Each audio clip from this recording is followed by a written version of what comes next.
Follow along as we go through this pilgrimage, journeying to sacred places where heaven touched the earth. It all starts in Fatima, Portugal, welcoming us to one of the most beloved Marian shrines in the world.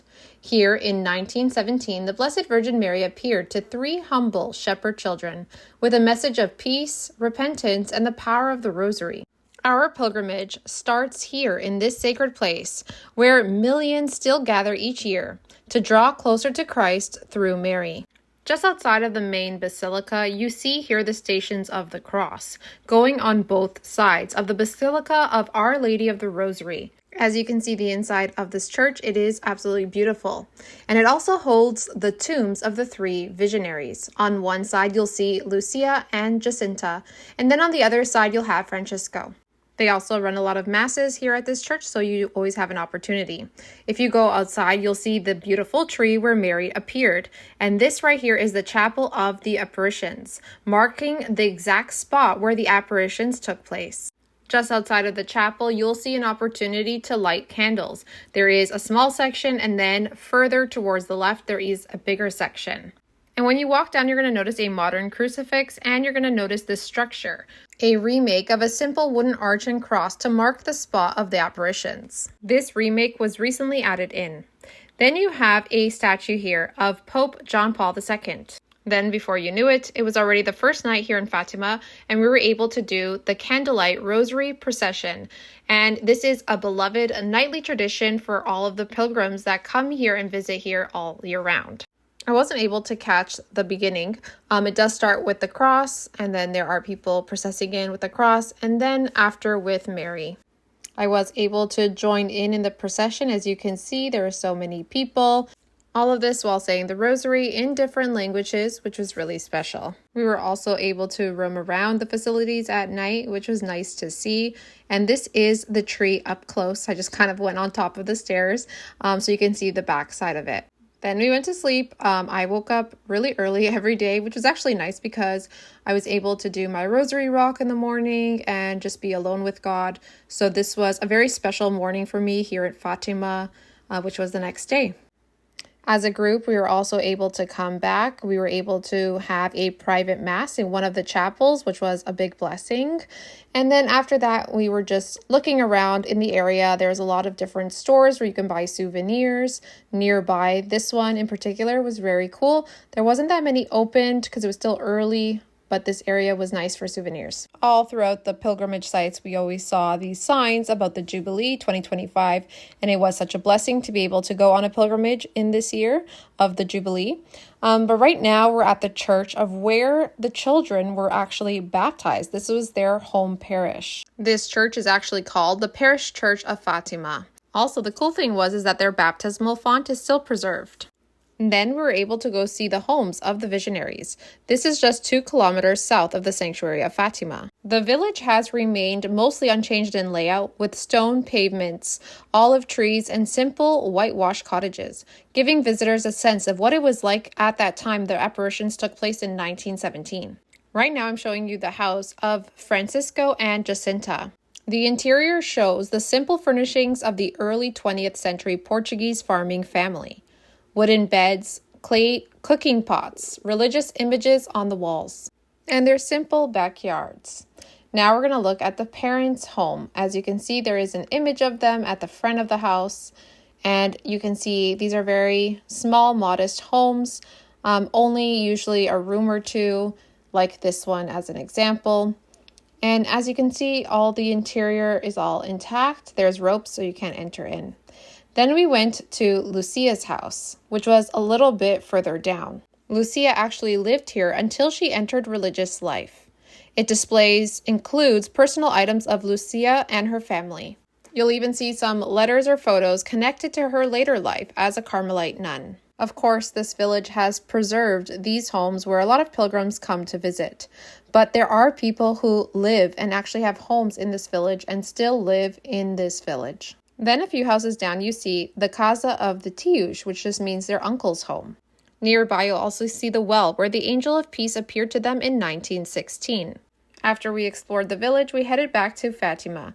As you can see, this white stripe here that you see on the ground is very common for people to pray on their knees from the top all the way to the bottom. Now we've entered the new Basilica of the Holy Trinity.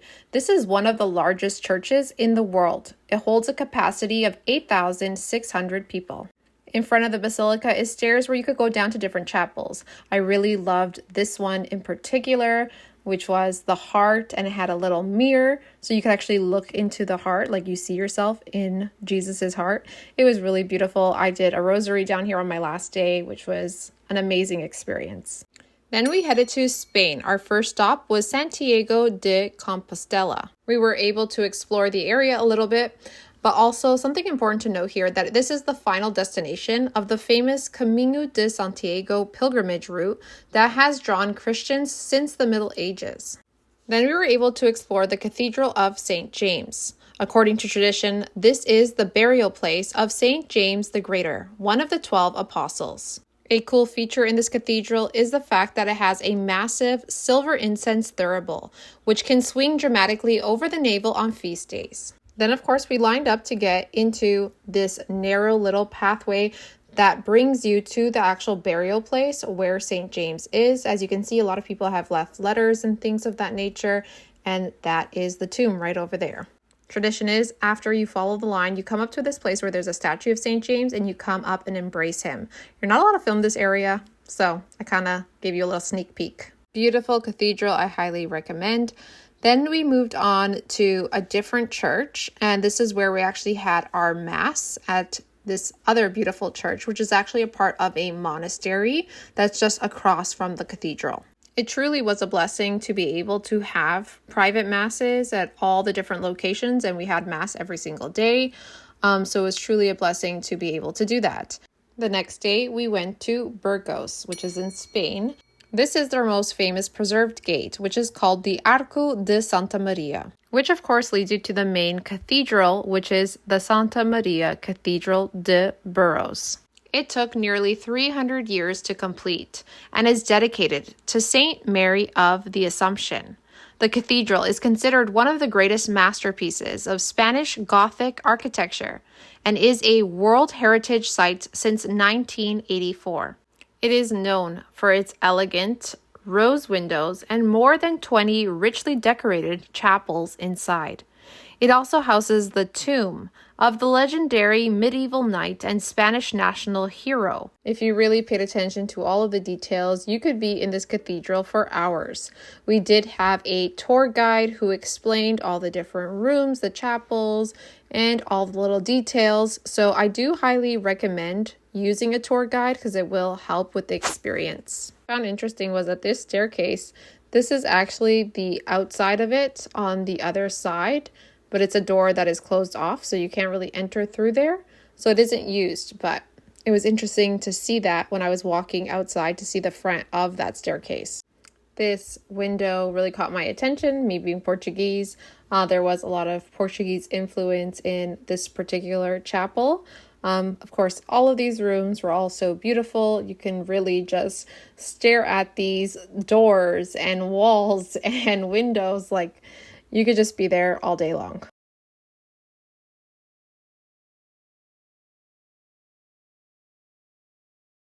There was also a few paintings that really caught my eye, so I'm just sharing a few of them here that I really loved. And of course, you guys know my Patreon saint, Mary Magdalene, so I had to show my girl. Then the last part of our tour was here at the museum. This museum had a lot of different things to see, a lot of different paintings, so I'm just going to show you some of the statues and paintings that really sticked out to me that I really enjoyed looking at, so I hope you did too.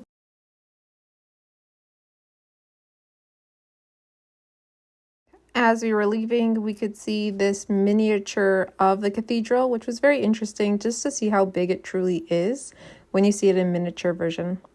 Anyway, so after the cathedral, we were able to have some free time here in Burgos. So we were exploring the neighborhood and really just seeing what it has to offer. There's so many cute restaurants, boutiques, stores. So it was really nice to explore. After our free time and our lunch, we were able to meet up again and do our private mass. And this was at a beautiful chapel in the cathedral. So it was a really nice treat to be able to do Mass there as well. After dinner, we were able to explore at night, and there was this small church that was open that we were able to come in and see. And yeah, it was really beautiful at night as well with all the light. Our next stop was Avila, a walled medieval city, which is the birthplace of Saint Teresa of Jesus of Avila, the great 16th century mystic and doctor of the church. Avila's stone city walls from the 11th century are among the best preserved in Europe.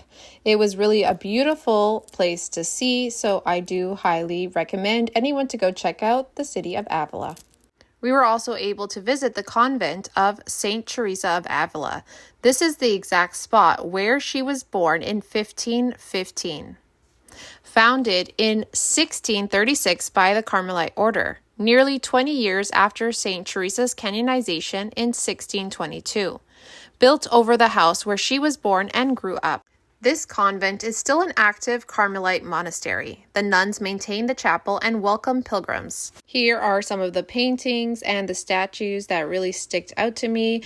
And the chapel, of course, this one in particular is really beautiful. So after this, we did have Mass, which was very nice to be able to have Mass here. And then after that, we did go visit this little mini museum that they had, where they actually had relics of Saint Teresa, which is really interesting. This one is her finger. Yes, her finger. Also, this right here is her personal rosary. I love these huge rosaries. Not far away, you see the statue just outside of Saint John of the Cross, which was a good friend of hers. We also went to Yemas de Santa Teresa. These are the traditional sweets from Avila and from the Carmelite convent kitchens. Legend has it that she really liked these treats, so of course we had to try them ourselves. Then we had lunchtime and some time to explore the little town, so we did, and we went to the cathedral. The major cathedral in Avila is called Cathedral of the Savior. It is considered the first Gothic cathedral in Spain. Construction began in the 12th century and continued into the 14th century. It is dedicated to Jesus Christ the Savior. Part of the cathedral's built is actually directly into the city's medieval walls, making it unique. It serves as both a church and a fortress. The inside houses a rich carved choir and altar with scenes from the life of Christ, medieval stained glass windows, and several side chapels. This one seemed really beautiful. Unfortunately, it was closed off, gated. We weren't able to go in. But here's just some of the artwork that I really admired and some statues from the church.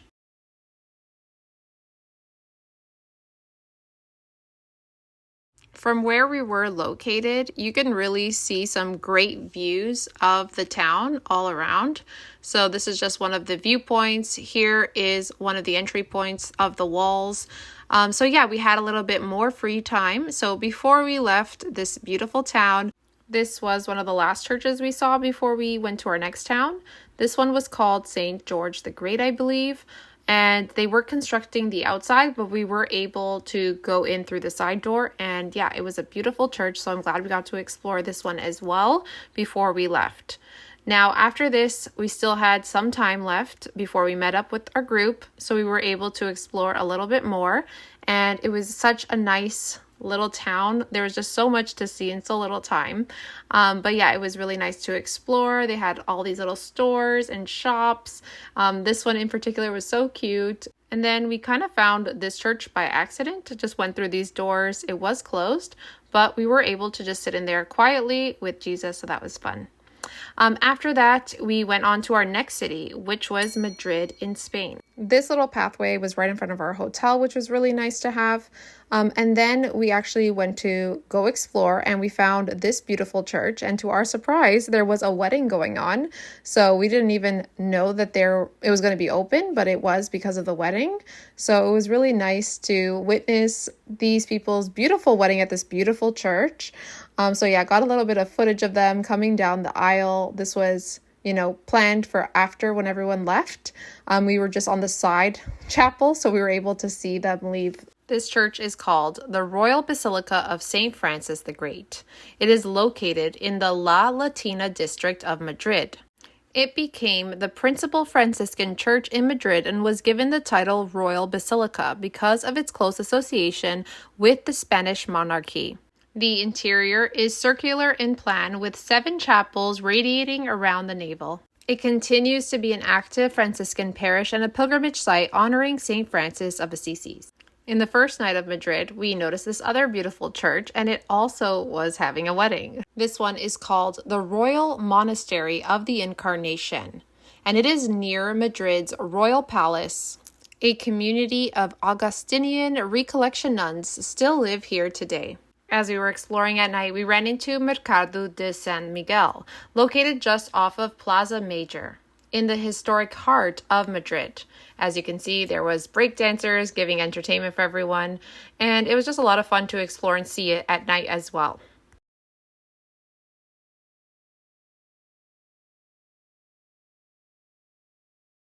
The next morning, we hopped on the bus and we were able to do a tour of Madrid. I didn't realize how big of a city Madrid really is. There is really so much to see.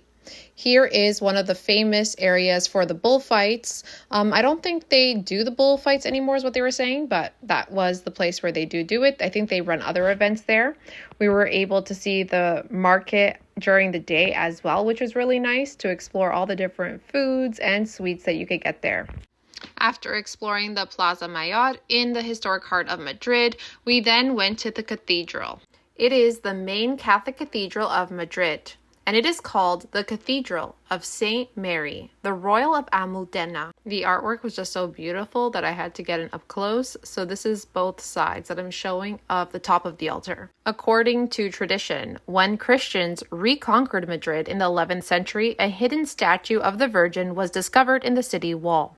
Plans for this church began in the 16th century, but construction didn't actually start until the 18th century. Work was slow due to wars and funding. It was finally completed in 1993 and consecrated by Pope John Paul II during his visit to Madrid that year, which is why they had this modern, small little chapel made that was dedicated to Pope John Paul II. It serves as the heart of Catholic worship in Madrid and often hosts royal weddings, national services, and papal masses. Outside, they were setting up for Wow Fest, which is for the youth in the Jubilee year in Spain. Then we went to explore Toledo, Spain, which was very close, and we went to go see the main cathedral there, which is called Cathedral of Saint Mary of Toledo. The building began in the 13th century and completed over 250 years. It's one of Europe's greatest Gothic churches. This cathedral is dedicated to the Assumption of the Virgin Mary and has long been the spiritual center of Catholic Spain. This interior has 5 navels supported by 88 columns and lit by magnificent stained glass windows from the 14th and the 16th century. Just look at this stunning room.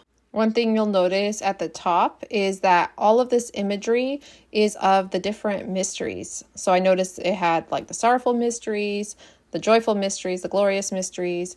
So of course it's really busy in here, but it would be so nice to pray the rosary and just stare at these paintings. This room was just absolutely gorgeous. Another really cool find was this Bible that was really old and like written in Latin. I don't know, really cool. So anyways, these are just some of the things that sticked out to me. There was like this mini museum within the cathedral. And as you can see, this room is absolutely stunning. So I'm just going to show you some highlights of in here and some paintings that really sticked out. Like this one of Peter crucified backwards. Of course, Christ crucified. So I'm going to let you just enjoy this little bit of the video. Also, then we were able to do our private mass here, which was such a blessing in this beautiful chapel, as you can see. After mass, we continued exploring the area and we ran into another wedding. It was really nice to see so many weddings happening on this trip. This church in particular was really interesting because it used to be a mosque, but then was converted into a Catholic church. Also, this area was known as the Jewish Quarter. Can't remember everything that the tour guide told us, but definitely helped having a tour guide. This beautiful pastry spot, and then of course, as we were leaving, this beautiful scenery of the river. People were actually zip lining across the river, which was really interesting. But yeah, this is us just heading back towards our bus and saying bye to Toledo, which was such a nice place to go visit. So I highly recommend this place as well, just like all the places we went to on this trip. Then at night, we went to the Jubilee Youth concert called Wow Fest. Young people from across the city gathered to worship through music. And right about here is when I got hit by the ball.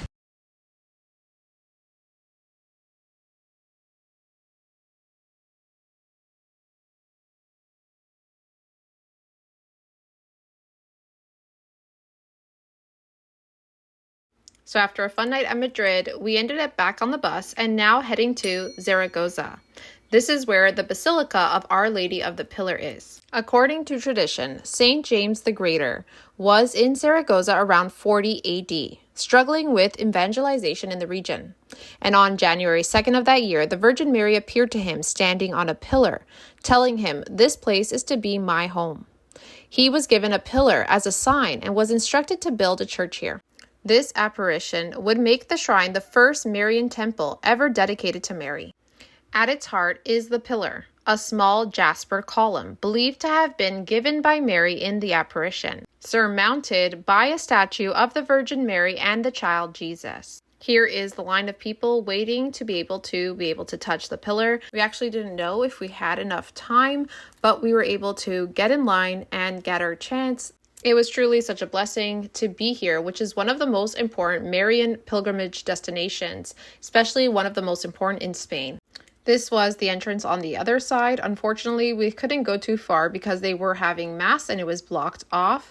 But this was some of the things we were able to see before we went outside to the Plaza del Pilar, where the basilica stands is a major public square. And it is among the largest pedestrian plazas in the European Union. Then we arrived at our hotel in France. The hotel was very unique as the lobby had so many different images of Our Lord and Our Lady. Our hotel was just steps away from the shrine of Our Lady of Lourdes. And in 1858, the Virgin Mary appeared to Saint Bernadette, identifying herself as the Immaculate Conception. Our first private mass as a group was in the chapel of St. Anne, which was such a blessing to be in this beautiful little chapel. After mass, we were able to explore the area for a little bit before dinner, and then we headed to the nighttime procession. It is held every night at 9 p.m. during pilgrimage season, begins in front of the Rosary Basilica, and we all carry candles.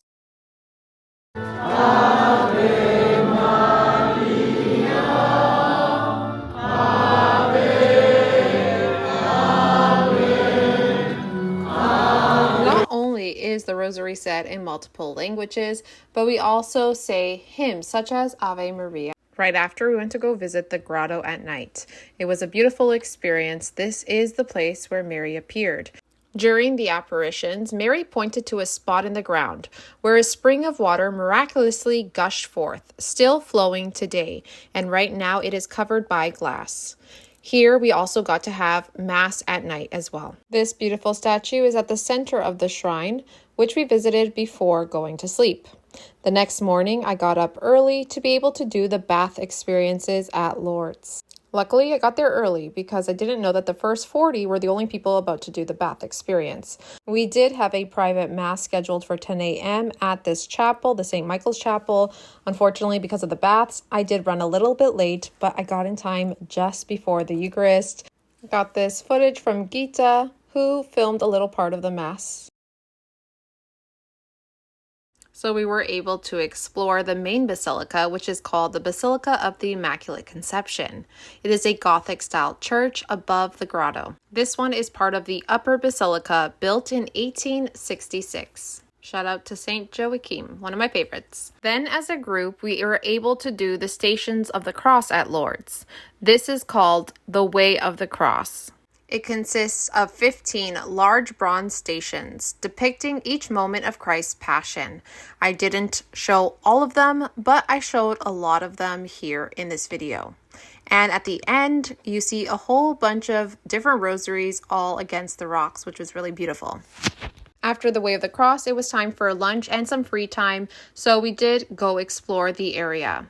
This shrine in general is really big. You can walk across the bridge and see even more things across. I really wanted to spend some time alone with Jesus, so I went to the Adoration Chapel. And if you didn't already know, pilgrims often drink or bathe in the spring water and bring it home in bottles. The water of Lourdes are associated with thousands of reported healings. More than 7,000 have been medically documented. Then we went to go visit the Lower Basilica, built in 1901.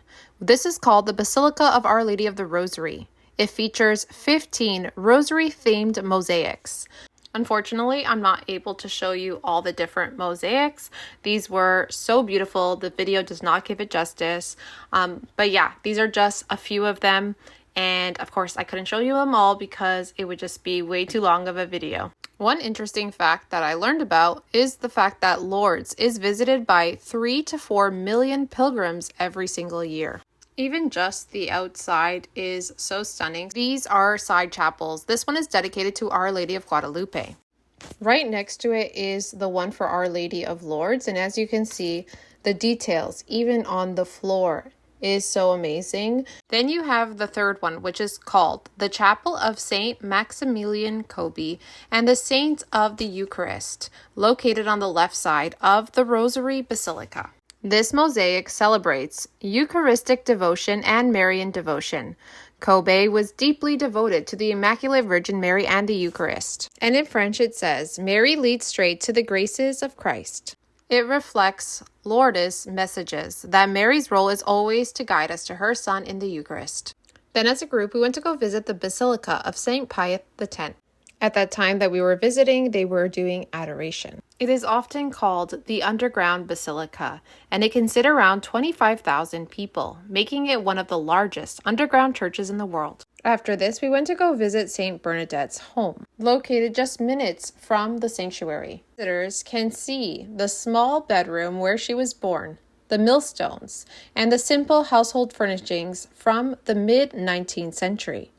This home shows Bernadette's early family life before their financial hardships.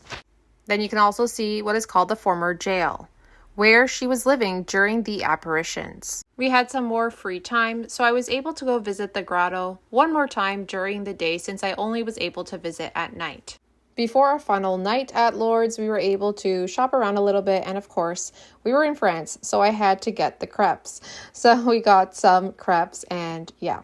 One thing I definitely loved about France was all of the pastries and the crepes and the bread, which leads me to our final night in France, well, at least in Lourdes. And this night was very special, doing the rosary procession again. This time from a different angle, I was able to, right after the procession, just run up to the top of the basilica to kind of get a bird's eye view. Then we had our private mass early in the morning, and we were able to go visit this little chapel that had her relics in here as well.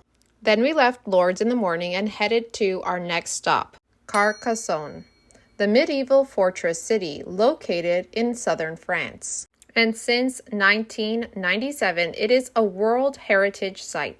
While the majority of the group went to go see the castle, the inside of it, me and Monica actually decided to go just explore this little town. So the first stop was this beautiful church. It is called the Basilica of Saints Nazarius and Celsus. These men were early Christian martyrs of the 1st century, whose relics were once kept here. And I was very happy to see the Divine Mercy painting here at this church. And another favorite, Saint Anne with the Child Mary. This church was originally founded in the 11th century, expanded in the 13th and 14th centuries into a Gothic-style church. It also served as the area's cathedral until 1803, when the title was transferred to the newer church in the lower town. After this, we continued our adventure going through the town and, of course, exploring all of their desserts because it was our last day in France and we had to take advantage. But anyways, look at these stunning views. We definitely took some sketchy route, definitely led us outside of the walls. But I don't regret going into the town because we were able to find this beautiful old bridge. It is called the Old Bridge, which was built around the 14th century. At the time, it was the main link between the city and the new town that developed on the opposite side of the bank after the Crusades. As we walked back to the main point, we grabbed our lunch and some ice cream, of course, before we headed back to the bus. This must really be a popular ice cream spot because we ended up seeing a lot of our group here before we headed to the bus. So we all got some ice cream together. From here, we headed back to Spain, to our last city, Barcelona. God surprised us with a nice updated hotel that is literally minutes from the beach. Barcelona is another really big city in Spain, but the beauty of the city is that it has the ocean and the beach, so you kind of get the best of both worlds here. And of course, we couldn't resist going into the water, even if it was just to put our feet in. But of course, I had to go buy me a bathing suit because we needed to take advantage. So the first night, we did go back to the water. We really were in a really good location. Everything was pretty much walking distance that we needed. We had a mall next to us, and of course, we headed back to the hotel to have our dinner. Then the next day, we started our tour, our bus tour of the city, and we got to explore a lot of the city before we headed to what is called the Black Madonna, which is not a far drive away from the city. Even the drive up here, up the mountainside, was absolutely beautiful. And as you can see, the stunning views from up here was breathtaking. We were above the clouds at some points. Outside of these amazing views, of course, the main reason why we were here was for the Benedictine Monastery. The Santa Maria de Montserrat Abbey was founded in the 11th century and is still home to about 70 Benedictine monks. The monastery follows the rule of Saint Benedict, focusing on prayer, work, and hospitality to the pilgrims. The community is famous for its boys' choir, one of the oldest in Europe, dating back to the 13th century. They sing at the Basilica daily. This mountain has been a place of pilgrimage for nearly 1,000 years, combining dramatic, natural scenery with deep spiritual heritage. The most important treasure of this tour here, of course, is the statue of the Black Madonna. There is a tight line that you have to get into to be able to go up to the statue and touch it. As you can see, this is us in line right now. It is a statue from the 12th century, depicting Mary seated with the child Jesus on her lap. As you can see, this area was absolutely stunning. I could have just been in there for so long, but unfortunately there's a line and you have to go kind of quickly. But yeah, I did get some footage, thanks to Gita again, of me touching the statue. And right after this, we were able to go to this private chapel to have our final mass together as a group. And it was such a blessing to be able to have mass at these beautiful churches. This chapel in particular was directly behind the statue. It was kind of hidden, so it was really cool to be here. And this is a statue of Saint Ignatius of Loyola. And an interesting fact is that Saint Ignatius of Loyola laid down his sword here in 1522 before writing his spiritual exercises, making this place a place of conversion. After this candle area, you go to the main area. And as you can see here, I noticed that it looked like the spiritual exercises, and every wall had something different that it symbolized, but I really enjoyed this area as well. And of course, once I saw this, I had to get it in the video, which is a wall dedicated to all of the Marian apparitions, and at the top says Fatima and Lourdes. And before we left, we had to try the coca, a traditional sweet in the area.